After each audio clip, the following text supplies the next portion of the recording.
5 sinais de que uma ação vai se valorizar logo após ter caído. Uma pergunta muito comum que eu recebo, principalmente no meu Instagram, que se você ainda não me segue, é só colocar @mateus.gaboard. É sobre ações que sofrem grandes quedas, se elas vão ou não se recuperar. E apesar de ninguém conseguir prever de fato o futuro, existem vários sinais que você pode buscar para conseguir entender se aquela queda é algo que a empresa tem grandes chances de se recuperar ou se aquela queda é o início de algo que só vai a cada vez mais piorar. Então vamos à aula de hoje.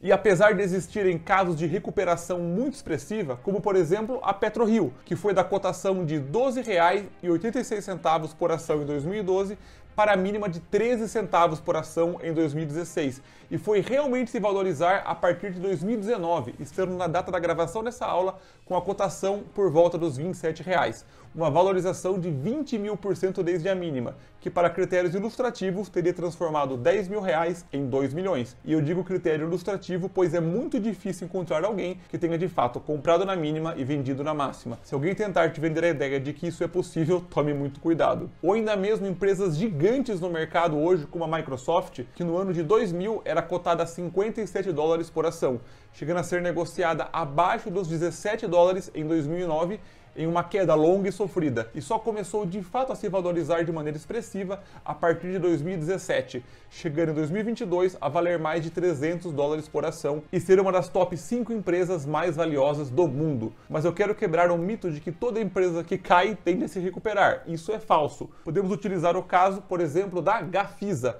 que vem desde a sua origem, desde o seu IPO, fazendo zigue-zagues descendentes, saindo da sua máxima próxima dos R$ 102 em 2008, valendo por volta dos seus R$ 1,50 em 2022, uma desvalorização de quase 99%. Ou ainda empresas que se valorizam por anos e depois começam a se desvalorizar, como é o caso da Cogna, que abriu o capital a R$ 3,80 em 2007, chegando a seu pico máximo acima dos R$ 19 em 2017, uma valorização de 5 vezes o capital investido, e atualmente, 5 anos após o seu pico, está cotada por volta dos R$ 2,50, abaixo inclusive de quando ela abriu o capital. Então, como eu faço para identificar mais Microsofts e PetroRios e menos Gafisas e Cognas?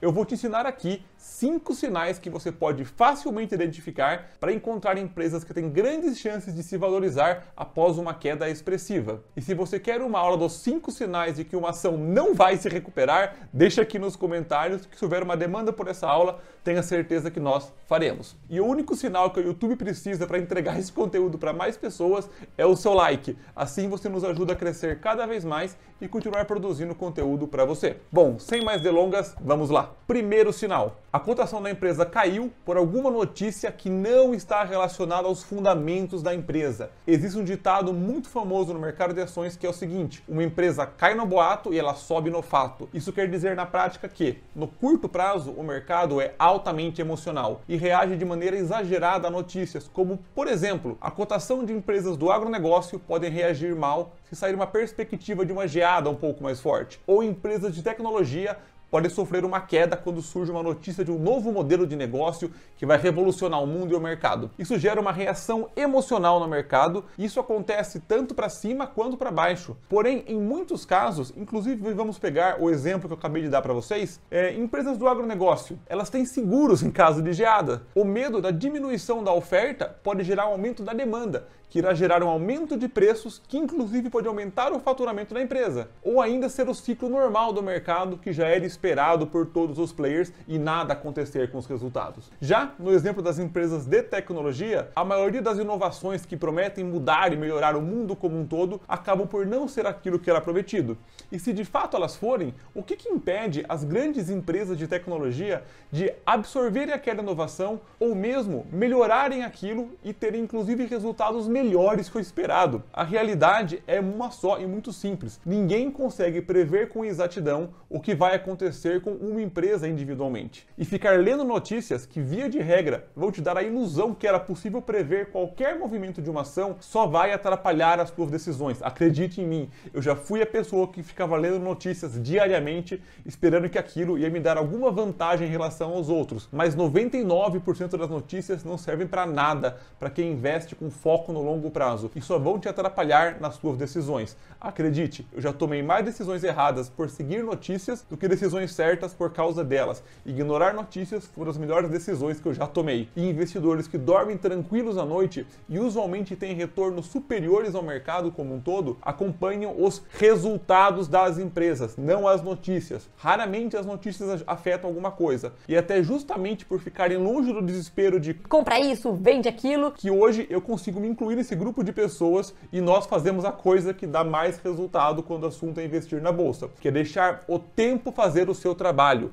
Afinal, o ganho não está nem na compra e nem na venda, e sim na espera. Portanto, quando uma ação cai e você não encontra motivos fundamentalistas, ou seja, que afetem a capacidade da empresa continuar gerando valor para os seus clientes, dificilmente a queda nos preços não será reversível. Agora vamos para o segundo sinal. A cotação da empresa caiu, mas todos os seus pares ou setores caíram também. Vamos a um exemplo prático e real. A Arezzo, do setor calçadista, uma excelente empresa, em 2020 chegou a ter suas ações desvalorizadas em mais de 50%. Uma queda que chama a atenção até mesmo do investidor mais desapegado a notícias, para entender o que pode ter acontecido com a empresa. Porém, olhando um pouco mais de perto, a Alpargatas chegou a cair 60% e a Grendene também caiu em torno de 50%. Logo, isso é um indício muito forte de um risco sistêmico. E como em 2020, se você não estava numa caverna, nós vivemos o pico de uma pandemia global que forçou lojas a fecharem e pessoas a ficarem em casa. E é muito fácil entender o porquê que isso afetou o resultado do varejo como um todo. E quando todas as empresas do mesmo setor sofrem em suas cotações, usualmente é um dos sinais que menos me preocupa. Se a empresa que você investe sofreu muito na cotação e resultados, é o mesmo que ela ter o pneu furado no meio da corrida.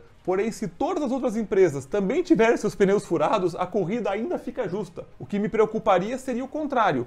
Apenas uma empresa performando mal, enquanto os pares dela continuaram a crescer. O que acontece às vezes, mas esse é um assunto para uma outra aula. O que você precisa se questionar é: esse setor vai conseguir se recuperar ou está fadado a morrer? E caso ele se recupere, quem que são os players, as empresas que têm mais chance de sair por cima? No exemplo que demos no setor calçadista, eu não vejo as pessoas deixando de usar calçados tão cedo. É verdade. Quer dizer, às vezes não. Logo, é simplesmente uma questão de esperar passar o momento econômico que afetou negativamente o setor. No caso da própria Arezzo, a sua cotação estava em R$ 62,00 pré-pandemia, caindo para próximo dos R$ 33,00 durante a pandemia. E em 2022 ela chegou a superar a casa dos R$ 80,00 por ação. E é óbvio que olhar só o preço não vai te ajudar em nada, o que nos leva ao terceiro sinal. A cotação caiu, mas os resultados da empresa continuaram a subir.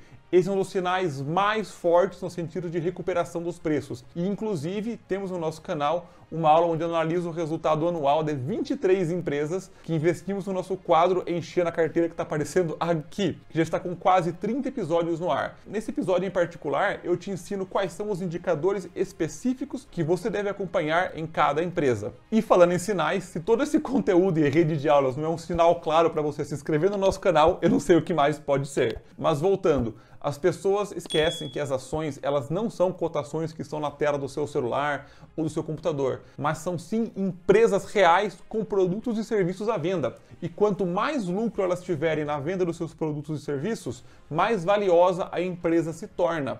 E o que eu preciso que você internalize, que eu levei anos para realmente colocar no meu coração de investidor, mas é uma coisa que mudou completamente o nível do meu jogo, é que é praticamente impossível uma empresa subir o seu lucro e o preço não ir atrás. Porém, isso acontece quase com absoluta certeza apenas no longo prazo. Vamos agora a um exemplo prático para você entender isso muito melhor com uma empresa real. Esse é um gráfico da cotação da empresa WEG, que faz motores industriais nos últimos 15 dias. Ela só vem caindo. Nos últimos 30 dias também, 60 dias também. Quem olhou esse prazo aqui, acredita que a empresa está tendo algum problema. Mas quando você aumenta o prazo para 1 ano, 5 anos, 10 ou o histórico inteiro da empresa, você vê que o retorno histórico dela chega a impressionante 60.000%. Se nós formos olhar aqui a relação lucro da empresa versus cotação, o lucro em verde, a cotação em dourado, você repara o seguinte: conforme o lucro da empresa vai subindo, a cotação acompanha também. E não é só a WEG que tem esse comportamento. Quase todas as empresas seguem essa máxima, como a Ambev, como a Apple, como a Microsoft, como a Raia Drogasil. Entenda isso que o seu jogo muda. O lucro vai puxar o preço no longo prazo. Vamos agora ao quarto sinal. Os resultados da empresa caíram menos que os concorrentes durante uma crise. Esse sinal, na minha experiência, é um dos melhores, pois, como já diz o ditado do mercado, mar calmo não faz bom marinheiro. Do mesmo jeito, economia aquecida não seleciona boas empresas. Empresas que durante crises sistêmicas ou dentro do próprio setor conseguem performar melhor que os seus concorrentes merecem um lugar especial na nossa carteira de investimentos, pois investir não é um jogo de quem ganha mais, mas sim de quem sobrevive por mais tempo. A próxima crise, ela está vindo. Eu não sei quando, eu não sei com qual intensidade, mas eu tenho certeza de duas coisas. A crise é inevitável e ela é imprevisível. E empresas que em época de economia aquecida vinham crescendo, tomando dívidas, tinham margens pequenas, não apresentam um fluxo de caixa bem controlado, não tem um diferencial competitivo forte, que nas épocas de euforia, com o mar calmo e vento a favor, não mostram claramente os furos do navio e continuam se valorizando e crescendo e tomando mais dívidas com resultados muito pífios, dependem do mercado continuar crescendo de maneira acelerada para sobreviver.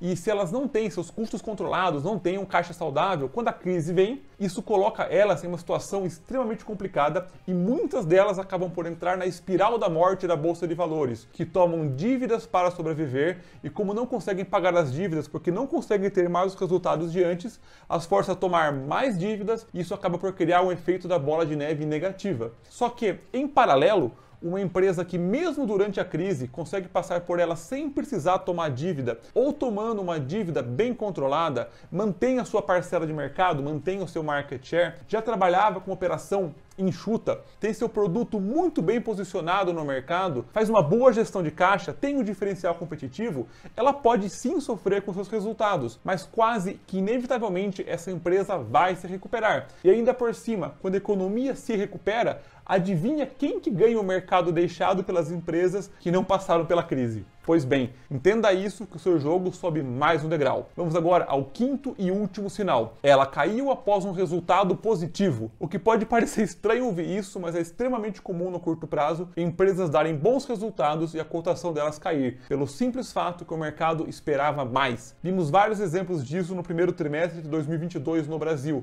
como a WEG, a Fleury e a Ambev, no exterior como a Visa, a Nike, a Ferrari, que apresentaram quase todos os resultados recordes da história das empresas em faturamento, lucro, crescimento. E isso pode ocorrer basicamente por dois motivos. Primeiro motivo, a expectativa do mercado era por um resultado ainda maior, pois nunca se esqueça, o preço atual de qualquer ação é baseado na expectativa futura do mercado. Ninguém compra uma ação pelo que ela já fez, mas sim pelo que acreditamos que ela vai fazer. E quando a expectativa ela é muito elevada e a empresa não entrega aquilo, é muito normal, principalmente no curto prazo, que as ações sofram uma queda. Vimos um exemplo gritante acontecer com as ações da Meta, antigo Facebook, que apresentou resultados extremamente positivos no primeiro trimestre de 2022, mas sem um crescimento tão expressivo quanto o mercado esperava com toda a introdução ao metaverso e outras propostas. E vimos o mercado impiedosamente derrubar a cotação do Facebook em 35% em uma única semana. Isso em uma empresa que continua absolutamente saudável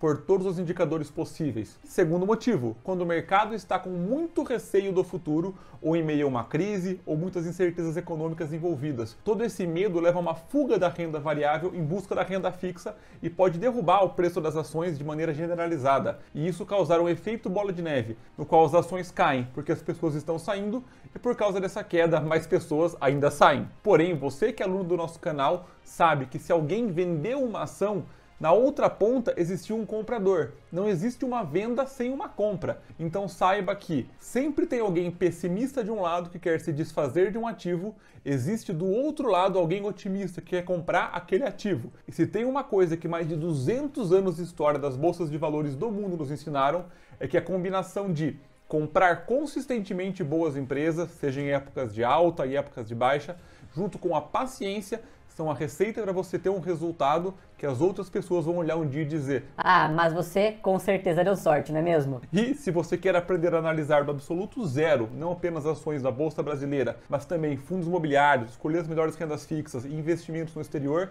para conseguir com a sua carteira de investimentos atingir a liberdade financeira e ainda assim conseguir organizar suas finanças pessoais e criar metas para que toda a jornada te dê a maior qualidade de vida possível, eu quero te convidar para conhecer o Renda Passiva Vitalícia, que é o único curso sobre investimentos que você vai precisar por toda a sua vida. Tem mais de 30 horas de conteúdos já gravados e publicados, desenhados para te pegar pela mão, passando de maneira aprofundada por todas as fases financeiras que você vai ter durante a sua vida, com aulas passo a passo, aulas práticas, conteúdos de apoio, PDFs, planilha, tira dúvidas direto comigo. É só você clicar no primeiro link aqui na descrição para conhecer, sem compromisso algum, o Renda Passiva Vitalícia. Pela aula de hoje é isso, turma, e me responde uma coisa só. Se você quer uma aula dos 5 sinais que uma ação não vai se recuperar, se você quer, comenta aqui embaixo para mim, que de novo, se tiver demanda por essa aula, a gente faz com certeza. Espero que eu tenha gostado e eu vejo você na próxima aula.